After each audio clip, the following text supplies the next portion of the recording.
Pembentukan Kopassus berawal dari operasi penumpasan kelompok Republik Rakyat Maluku pada tahun 1950. Selama operasi ini, pasukan TNI banyak berguguran termasuk Letkol Slamet Riyadi yang tewas di kota Ambon. Padahal Letkol Slamet adalah orang yang memiliki ambisi dalam pembentukan pasukan khusus. Namun, Letkol AE Kawilarang melanjutkan gagasan Letkol Slamet. Alhasil Kapten KNIP Rokus Bernardus Visser ditunjuk agar melatih khusus para perwira dan bintara. Penunjukan ini dilatar belakangi pengalaman Rokus di Perang Dunia Pertama. Sebab dulunya, ia adalah tentara Belanda tapi membelot ke tanah air pada 15 April 1952 atau 6 tahun setelah bangsa Indonesia merdeka. Akhirnya, lahir pasukan khusus bernama Kesatuan Komando Teritorial 3. Pasukan elit ini beberapa kali berganti nama, sampai pada tahun 1985 menjadi Komando Pasukan Khusus atau Kopassus. Tapi ternyata, Brimoplah menjadi pasukan yang lebih panjang sejarahnya. Bagaimana tidak? Kecabangan Polri ini dibentuk oleh Jepang saat masih menjajah tanah air dengan nama Tokubetsu Keisatsu. Perang pasukan ini baru terlihat pada tahun 1942 kala Belanda menyerang Jepang tanpa syarat. Setelah Jepang kalah dan Indonesia jatuh ke tangan Belanda, Tokubetsu yang berisikan pribumi dan tentara Jepang memilih berjuang. Pasukan ini bahkan ikut melawan Belanda dalam pertempuran bersejarah di Surabaya pada Oktober 1945. Setelah Ibu Pertiwi mendapat kemerdekaan, maka Tokubetsu akhirnya berakhir. Sebab pada 21 Agustus 1945, Inspektur Polisi Muhammad Yasin membaca teks peresmian nama baru menjadi Pasukan Polisi Istimewa. Namun pada 14 November 1961, Presiden Insinyur Soekarno mengganti nama Polisi Istimewa menjadi Brigade Mobile atau Brimob dan dikenal sampai sekarang. Kedua pasukan ini memang memiliki latar belakang yang berbeda, tapi sama-sama berjuang demi kemerdekaan dan keutuhan NKRI.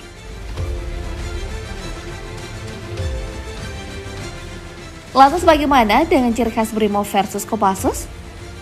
Brimob sendiri dikenal dengan moto jiwa ragaku demi kemanusiaan.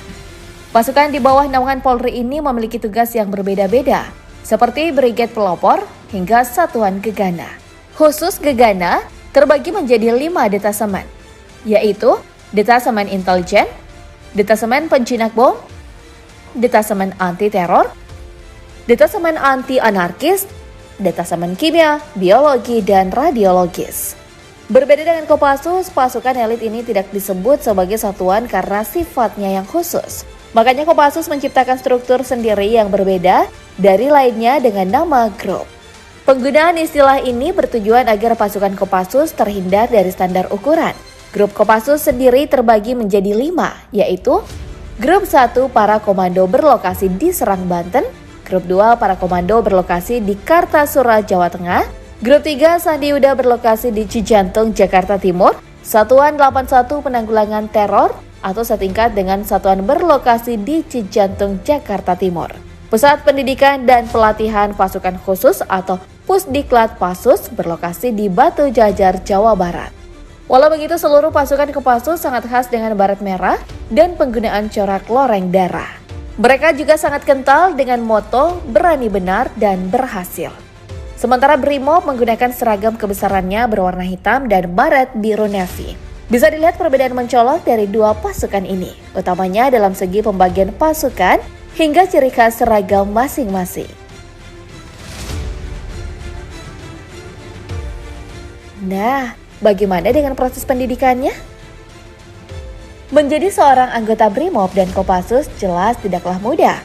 Berbagai proses dan pendidikan yang mengerikan harus dijalani.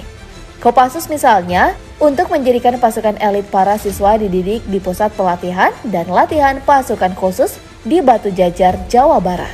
Pendidikan ini dilaksanakan selama 7 bulan atau 28 minggu. Ya, memang sudah menjadi hal umum kalau pendidikan Kopassus sangatlah mengerikan. Pada tahap pertama, para siswa ditempa di basis selama 18 minggu. Namun di tahap kedua pendidikan, calon baret merah dilepas di hutan dan pegunungan sebanyak 2 kali selama 6 minggu.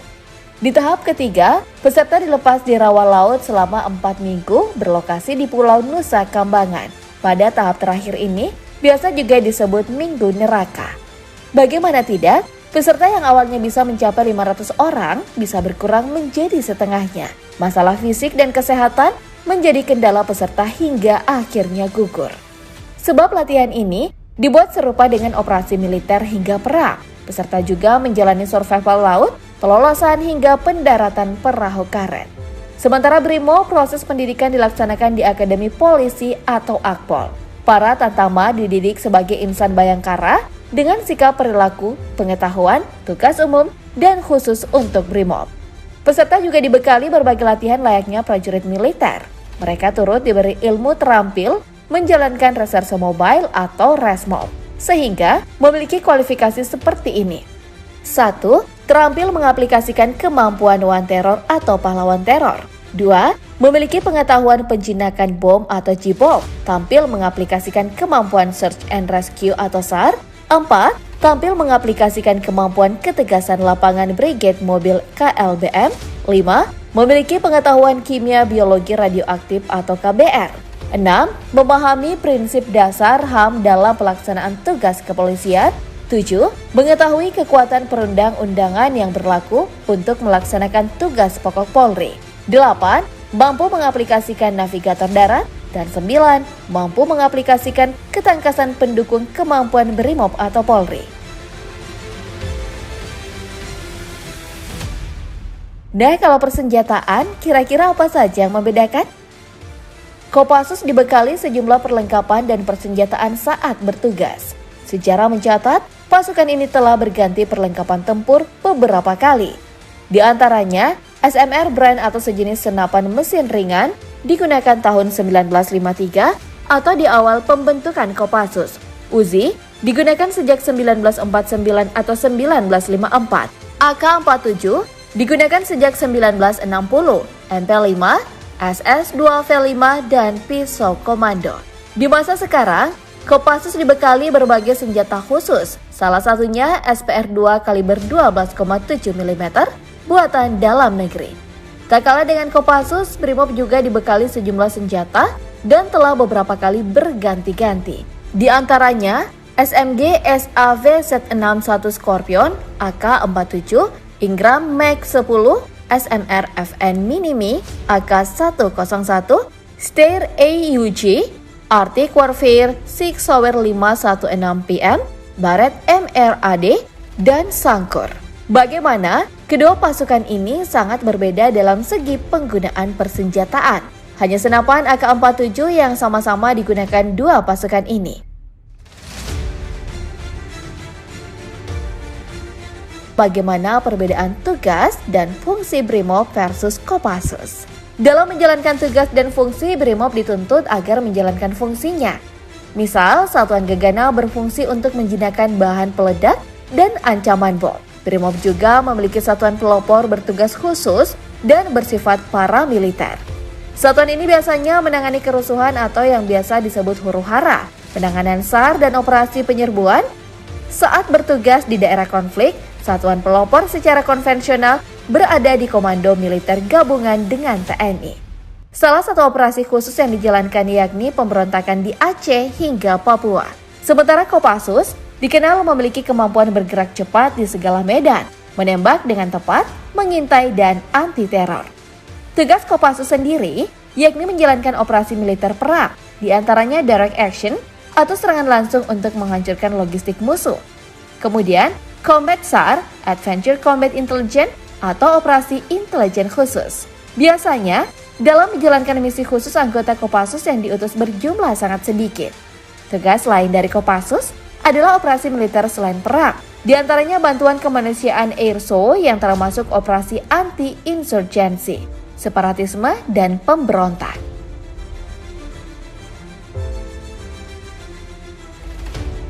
Dengan banyaknya tugas dan fungsi Kopassus dan BRIMOB, kira-kira berapa gaji yang diterima setiap pasukan?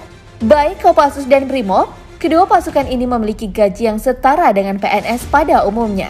Selain gaji pokok, ada juga tunjangan. Kedua pasukan ini mendapat haknya sesuai golongan dan pangkat.